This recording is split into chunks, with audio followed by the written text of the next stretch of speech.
Well, welcome to the Black Financial Channel. That's theblackfinancialchannel.com. My name is Dr. Boyce Watkins, and I want to talk to you guys about some stuff that might help you financially. This just came to mind, and I was thinking about how your bank account can tell you a lot about who you are. It tells you a lot about what your value systems are. It tells people how you think. It tells people where your priorities lie. So I'm going to tell you at least three things that your bank account tells you about yourself. So get comfortable, buckle up your seatbelt. We're going to get started on the Black Financial Channel right now.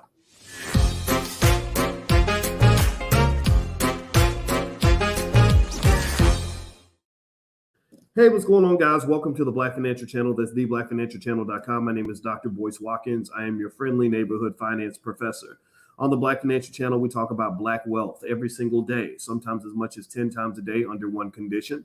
The condition is that we are Black first. Black first means that we educate our people on economics. The Black Business School has educated over 10 million of our people on how to invest and how to buy shares of stock. We deeply believe that if we focus hard and we do the right thing right now, that our community, that the B1 people who are Black first, their children will be the economic leaders of the next generation. They're going to be owning and running trillion-dollar companies. So if you agree with me and you believe in that vision, then put a B1 in the chat. Also, shout out the city that you're from. Let me know what city you're from. Good morning to you, Leslie Brewerton. Good to see you. Deborah Evans and MC Lee out of Houston, and Kayvon Muhammad. Good to see you. Tiffany Newhouse Smith. Mook Millions. Good morning to you. So here's what I wanted to talk about today. This is going to be really quick. I'm going to talk a little bit about what's happening in the stock market as well, and kind of give you my take and my interpretation on it. As I get started, I want to let everybody know, don't forget that this podcast is on Spotify. It's on Apple, anywhere you want to get your podcast. Just look up the Dr. Boyce Breakdown. That's how you can find the podcast. We're trying to grow this platform. It's independent. We don't take corporate sponsorship. We don't take money from the government. So we're not, on the iHeartRadio network or anything like that. We're just some independent Black people who are getting the damn thing done. And we've almost got 1 billion views. We're actually approaching a billion views with our different platforms. So I'm really excited about what we've accomplished on our own as intelligent Black people. So with that being said, I want to ask everybody, give me a yes or no if you think this assessment makes sense or not. Give me a yes or no. And Judy Bush is asking, should we buy stocks now? I'll put your question on the screen, Judy, so I can make sure I get to that. How many of you think that your bank account kind of tells you something about who you are? All right, give me a yes or no if this premise makes sense. That if I look at your bank account, and let's say I didn't know you, and I just looked at your account, and I looked at where you spent your money, and I looked at how much money was in there, and I looked at how much money you were invested this month. How many of you think I can look at a bank account and get a sense of kind of how you operate, how you roll, how you kind of think? Give me a yes or no. I'd be really curious to know if you agree with that. It reminds me of Judy, when I used to play basketball when I was younger. I played a lot of basketball. I wasn't a tall guy, but I was a pretty smart guy, I think. We have some, we have a couple of IQ points that run through the family. And so my thinking was, okay, I'm not tall. I'm not that quick. I can't really dribble that well. But I said one thing I could do is I could master the 3-point shot. Like I could master shooting, right? So I would go to the gym. I kid you not, this is a true story. And I would go to the gym and I would shoot like a couple hundred 3-point shots a day. And I read in the book how to shoot properly. You keep your shoulder straight, your elbow in, you don't twist your hips when you shoot, and you just kind of do the same thing, and you get muscle memory, right? This is a little game, little free game for anybody that wants to dominate a game. So let me tell you what happened, Judy. This was awesome. This has made me very proud. I got so good at shooting, I became the Steph Curry of the local basketball court. I kid you not. I was little Boyce Curry. That's what I was. Y'all got to call me Boyce Curry, because I could go out there and I kid you not, because I would shoot so many 3-point shots, I literally was able to hit like 23 pointers in a row. I kid you not, I've done that. I even got to the point where a couple times I can hit it with my eyes closed. That's what happens when you just practice. That's why Steph Curry can shoot a shot, walk away, and go the other direction. He knows it's going in just by how the ball felt leaving his hand. Like I don't know if anybody else knows that, but that's kind of what it is. So why am I bringing this up? It's other than just sounding like I'm a cocky non-athlete. I was a weekend warrior. I wasn't that good, but I dominated. I was able to dominate the game because nobody else could shoot like that. I noticed that nobody else really worked on their jump shot like that. So you have guys with great athleticism, but they couldn't shoot. Well, shoot, I could shoot. I hit it from half court, right? So that was my little way in. And so here's the deal. Here's my point.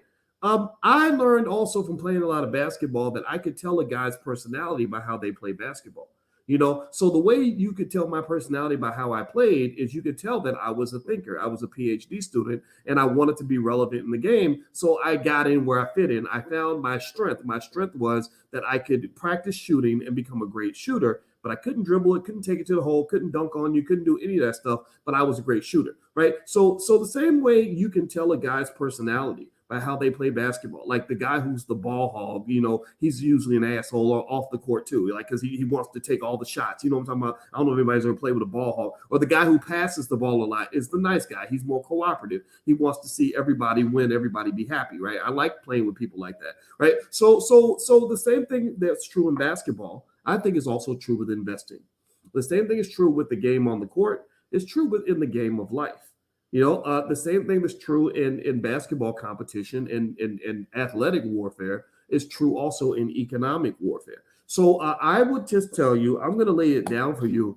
A couple of things you can learn about yourself or about other people by looking at their bank account. And so before I move on, if you could do me a favor, hit the thumbs up button. Make sure you subscribe. Also hit the notification bell. And before I answer Judy's question, I want to also thank pathwaysunited.org. I got to tell you about pathwaysunited.org. They sponsored a couple podcasts, so I really want to show respect to what they're doing because I think that what they're doing is extraordinary. Pathways United is actually helping people like us to get grants. So if you're looking to get government grants, particularly from the Department of Energy, just go to pathwaysunited.org and they can give you the hookup and show you where the money's buried. So feel free to go to pathwaysunited.org if you are scientifically inclined and would like to apply for grant money. They will help you with your grant. They will help you get ready. It's particularly for grants, billions and billions of dollars from the National Science Foundation or the Department of Energy.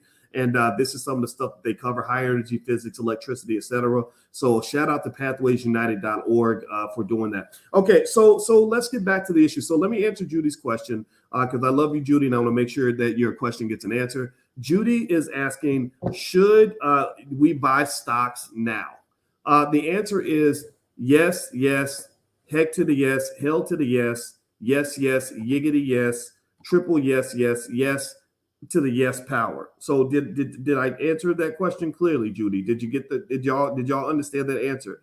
That when I say yes, yes, yes, yes, yes, yes, yes, yes, y'all, yiggity yes, y'all, yes, yes. Why do I say that? Well, because the best time historically to invest in the stock market is usually yesterday.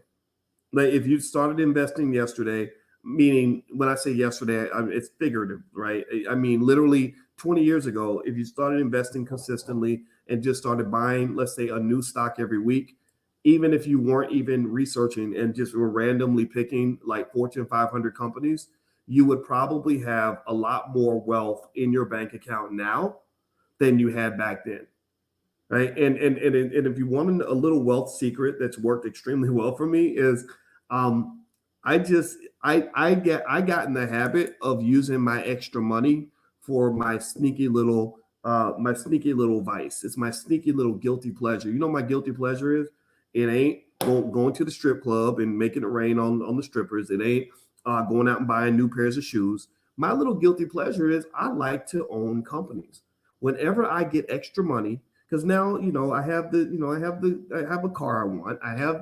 We have the house we like. I don't really need to buy new clothes every week. My closet's full of clothes. So I was like, what do I do with this extra money? Well, you know what I do? I love to go in and find little stocks that I'm like, ooh, this is a good one. I want to own a piece of that company. Ooh, they're in the electronics industry, or they're a chip manufacturer. Ooh, that's a great social media company. I want to own a piece of that. So that's what I do. I just take my extra money and I just buy stock with it.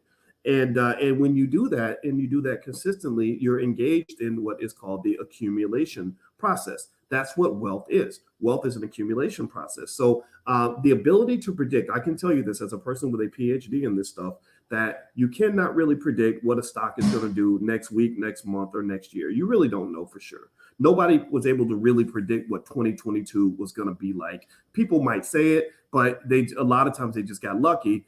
It's really a matter of just, like looking at history. Historically, if you there's no time in American history where it wasn't a good idea to start buying stocks. So yeah, the answer is absolutely yes. You should buy stocks, and I buy stocks every single day, all the time, and that's how a lot of my wealth is built, right? So let me keep going. Let me keep reading here. All right, so I have some notes on this, and I want to share this with you. So if you look at someone's bank account, there are a few things you could tell about their personality. There are things you could tell about their choices, etc.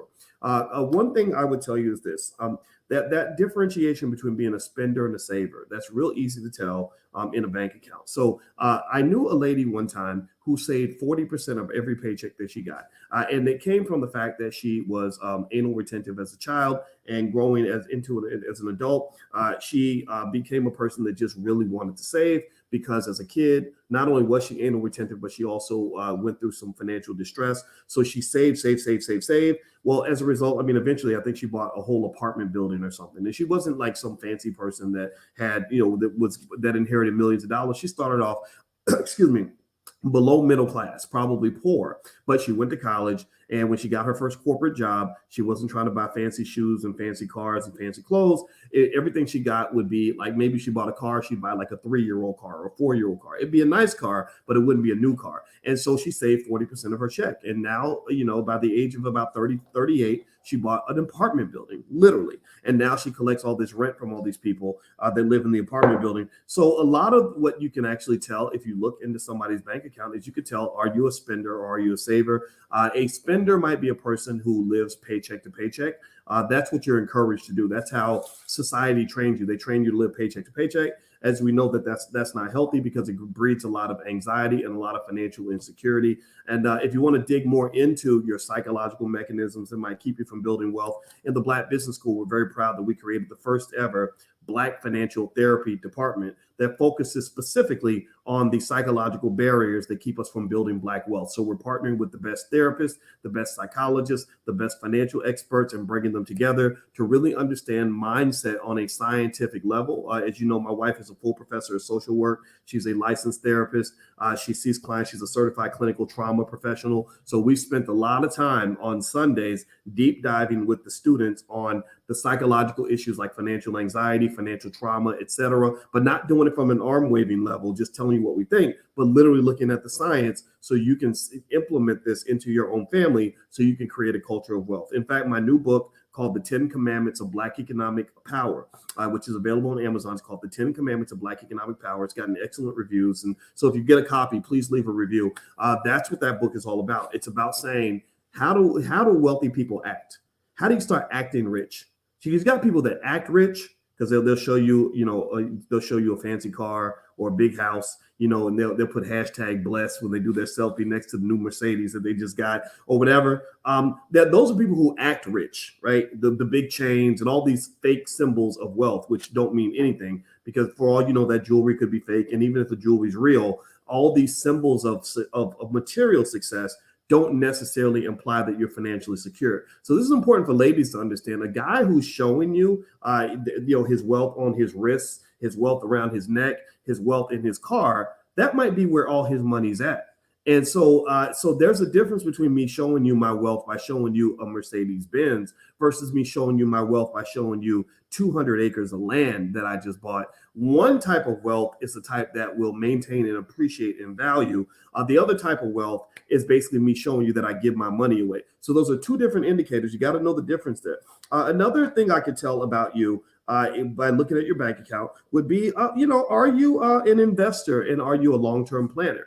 So if you have something like an automatic investment where every week or every month, a percentage of your check goes into an E-Trade or a Fidelity account or whatever, then that tells me that you are a long-term investor. That doesn't just tell me where you are, that tells me where you're going. Where you're going matters more than where you are. Where you finish is more important than where you start. The path that you're taking is more important than the path that you've traveled. So ultimately, this myth, this idea that somehow being born in poverty and starting off poor means you're supposed to die poor, that's a lie. That's just not true. That's not proof. That's not supported by the data or of the evidence. You could give me any poor person in America anyway. Maybe this isn't true in all the countries, but in America, you're blessed enough that if you start out, you could be the poorest person in the entire United States.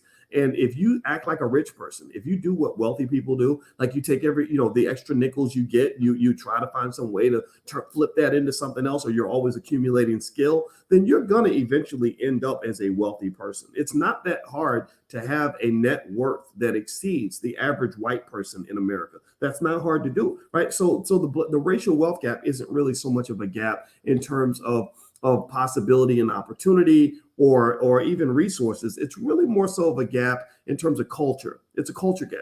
Right? You operate in a certain space in a certain way. You operate in an economic prison, and you build prison culture. Like, think about somebody who's been in prison for 40 or 50 years. Think about, has anybody ever known somebody who's been in jail for such a long time that when they get out of jail, their mind can't get over the fact that they're not in jail anymore? I'm not making fun of it. It's a real issue, right? So if you're in that category, if you know somebody in that category, this is why I'm a big advocate for therapy. Especially us Black men. Come on, man. Like, seriously, therapy will make your life better. It will make you happier. Therapy will allow you to understand yourself and understand the world in ways that you never could. Therapy is awesome. I love therapy. Therapy does not mean you're broken. Therapy to me means you want to be great, right? Because there's so many tools and mechanisms you can tap into that will make you stop being afraid of your own possibilities. So I love talking to my therapist. I married a therapist. My wife, by the way, her website is coachingwithdralicia.com. She's a therapist, and I know she sees a lot of you. Actually, a lot of you are probably her clients, or probably some of her clients right here in this chat. So I'll put her website up there if you ever want to go talk to her. But I'm telling you guys, like, things like that really help you kind of get over your own sort of artificially imposed limitations. Give me a yes in the chat if you understand what I'm saying.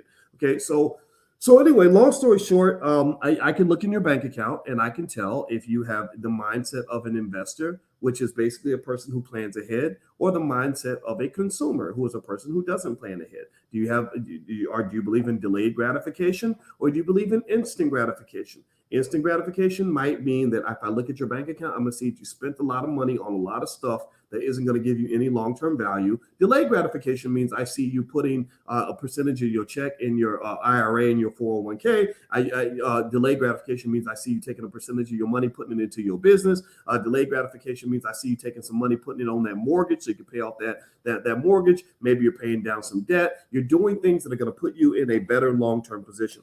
The third thing I can tell about your money, and this is interesting too. Like, there's an old saying that says, don't tell me what your values are. Show me where you spend your money, and I'll tell you what your values are. Has anybody ever heard that before? Like, that's a pretty popular statement, and I like it a lot because it's 100% true. You're not really defined by what you say you are. You're defined by what you do. Right? What you do determines more about who you are than what you say. Like, for example, I will tell you that I eat healthy and that I exercise all the time, when the truth is you might catch me with a bag of M&Ms sitting over here, and I might tell you that I run 25 miles a week, when really I might have ran about 14. So I do okay. I got the salad with the M&Ms, and I do actually get out here and trot, maybe about 14, 12, 13, 14 miles a week, but I don't do 25 miles a week, and I don't sit around and I eat healthy as much as I say that I would. So there's a difference between what I tell you that I want to be versus what I actually am. Right. For a lot of us, that accountability piece, making the rubber meet the road, like really looking at really what you're doing and seeing how consistent that is with what you say you are. That's just huge, So look, I can look in your bank account and kind of tell, like you say, okay, you're a wealth builder. Okay, well, let me see. All right, so I see you spent 10% or 20% of your income going out with entertainment. I see that your car note is $800 a month on a car that's going to basically depreciate in value till it's worth nothing. Spent a lot of money on a lot of random miscellaneous stuff. I don't see any investments here. I only see one stream of income. So what I see is different from what you're telling me that you want to be, right? So that last piece that I'm throwing there is in addition to knowing if you're a spender or a saver, I can also know if you're an investor or a consumer. Thirdly, I can also get a sense of your risk profile. Just sort of how you view money, how you view wealth. Are you a person that plans for the future, or and protects yourself, or are you a person that just sort of lets things happen and hopes for the best? So I might look and see, okay, how much money are you spending each month on your life insurance? How much money are you? How many revenue streams do you have? A person with multiple revenue streams is a person that is managing their personal risk. A person with one revenue stream, like I get one income from one job and I'm a single parent, that's a really risky position to be in, especially if you have no savings, no investments, no alternative streams of income, no side hustles, no nothing. I'm not making you feel bad, but I want you to think about it like this. Think about how devastated people are when they lose their job. I want you to process. I want you to meditate on this with me. We're going to do a financial therapy exercise. As you hit the thumbs up button, if you will, please hit the thumbs up, share, subscribe button if you like this video or like this content. And really hit the notification bell. That's really important so that we can notify you when we go live. So I want you to think about how bad people feel, how devastated people are when they lose their job. And so process that, right? Like it's Christmas. We just lost our job at the factory. The world's coming to an end. It's a terrible feeling, right? It's not good. It's sad. My heart goes out to people that have gone through that. It's very depressing. This is again, and when we created the Black Financial Therapy Department, we wanted to dig into some of these things we go through, the financial anxiety that results from financial trauma, like losing your job at Christmas time or watching your daddy leave the house because there's not enough money to feed everybody at the dinner table, right? And so I want you to process that, and I want you to sort of realize that you can approach that in a couple of ways. You can either approach it as, okay, this risk is out here. There's nothing we can do about it. Let's just hope that the factory or the corporation that I'm dependent on has to fire me. Right? That's one way you could approach it. And that's kind of how we're trained to approach it, because Black people, unfortunately, we have a lot of learned helplessness. We're trained to be as helpless as possible. That does not benefit you. Or you can look at it and say, okay, I don't want to be vulnerable like that. Give me a yes or no if you're following this. I want to know. I'd like some feedback from you guys, so let me know what you're hearing here. But you could say, okay, this is not a way to live. Like, this is not how I want to go out. This is not how I want to feel on a regular basis. Because think about this: if you are that vulnerable, where you're living paycheck to paycheck and you've only got one income source, that's stress on your body. That's traumatic enough. Right? It's not just traumatic to get killed. It's traumatic to always live your life every day knowing that you might die any second. And that's why I always say, like, I would never want to be a rapper, because you have two outcomes. Either you're dead rappers or you're one of the rappers who survives. But either way, you're traumatized. If you're a dead rapper, then it's terrible. You had somebody popping bullets in your butt and then you end up in the morgue. That's terrible, right? But imagine if you're the rapper who doesn't die. But you're always like, I got it. And then you're rapping about it. I keep my strap on my hip, and for all the haters out here, and I got a big clip for all the, like really, like you're living in this mindset of a war zone kind of mentality where you got to bang over breakfast. You can't even sit down and enjoy a meal with your kids without wondering if this is the day where all your haters or somebody online or somebody who made a diss record or a rap gang or whatever decides to run up and kill you, right? That's very scary, very traumatic. That's not healthy. That's not healthy for your physical or your psychological long-term health. So ultimately, if I look in your bank account, I can see how you view risk by looking at what you do with your money. A person who is what they call risk averse, meaning that they minimize the risk around them, they invest in things like insurance. They have health insurance. They have life insurance. They're not somebody that's going to get caught in a situation where you get disabled and you have no insurance policy, or they're not going to get caught in a situation where you suddenly die and your kids are on Instagram begging people to donate to the GoFundMe because you didn't handle your responsibility, right? Or a person who is risk averse is a person who says, I have 2 or 3 streams of income because I'm worried if in case something goes wrong here. I want to be prepared. Or maybe even things like marriage. See, we talk bad about marriage. I know in the manosphere and stuff, there's conversations about marriage, whether it's good or bad. That's debatable. But one thing I can tell you is that from a financial standpoint, one of the benefits of marriage or a family wealth strategy is that you can have each other's back. You're operating as a team and as a group and as a clique and as a gang, as opposed to operating as a solo individual trying to do it all by yourself. So do you understand what I'm saying? So risk is all about sort of managing all the things that can go wrong and thinking about those things in advance and being proactive instead of reactive. Black people aren't trained to think that way. You're not trained to be proactive. You're trained to be reactive. You're not trained to be a victor. You're trained to be a victim. You're trained to be a reactive victim. Like, oh Lord, look at what the white man done did to us again. Lord Jesus, they done did it again. I'm praying in God to church, praying to God in church that they don't do it to us no more. Please, Mr. White Man, please don't do that. I get it, but I'm sorry, but they're not going to stop disliking you. They're not going to stop hurting you. They're not going to stop putting you in vulnerable situations. That's up to you to get yourself out of those vulnerable situations. Now, I'm not here to dog out whatever you know or dog out the people who trained you. I'm just here to tell you that there is a way of thinking that wealth builders have. And I would encourage you to really, really try to embrace that and try to untrain yourself on ways you thought about wealth, especially if you were learning from people who remained in a constant state of economic vulnerability. I want you to look at the people. This is a good practice, good exercise for you to do. Look at all the people in your life that are always having financial problems. Look at people, and it might be you. I'm not making fun of you if you're in this category. I get it. I understand. I was in that category too. And I look at the old Boyce and I see some areas where he wasn't doing everything right. And he went to college. He had degrees. He was teaching finance, but even he didn't have all of his money where he wanted it to be. So there's always like a source of that vulnerability. And I want you to kind of understand that so you can really kind of learn from that, right? Life is a university. The world is a university. There's always somewhere you can learn something from somebody. So I encourage you to be a learner and not just a person who's sitting around waiting to be victimized again. That's not a fun place to be. Okay. So I hope that this conversation has been helpful to you. I want to remind everybody, if you haven't bought your first share of stock yet, I really would love to be able to do a survey of all the people that listen to me and say, have you bought your first share of stock? And for 95% of you to say yes. So if you haven't done it yet, there's a website, firstshareofstock.com. There is a free training I put together. It's 10 minutes. It'll get you started. So go to firstshareofstock.com and get started right there.